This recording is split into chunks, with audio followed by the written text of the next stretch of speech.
Friends नमस्कार जय जगन्नाथ। बर्तमान आसलु आम माटिया मंगला पीठ बारगाँ माँ माटिया मंगला पीठ में बही जाइए ब्राह्मण नदी पाखे अच्छु। बर्तमान मो बड़ भाई सुशांत कुमार प्रधान नालुना को पचारि से किसी कहे नदी विषय किसी कहे। नदी आमर नदी नाम है ब्राह्मणी नदी।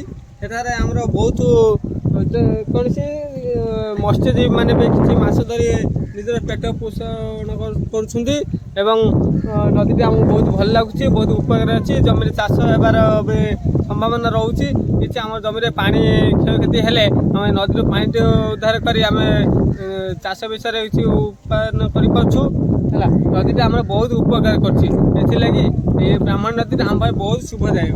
बर्तमान कह रखे बर्तमान ये नदी में बर्तमान कुंभीर संख्या बढ़ी चली कुंभीर तो बहुत अच्छा कुंभीर भी गोटे जीवजंतु सी भी बची रहा भल कहीं आम भल।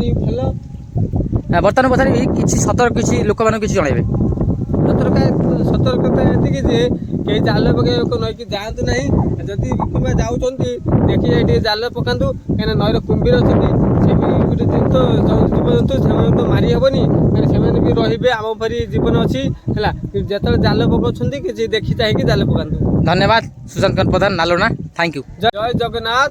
मोर सान भाई विराट भरत ब्लॉग्स को टे शेयर करूँ लाइक करूँ कमेंट करूँ और सपोर्ट करूँ। जय जगन्नाथ।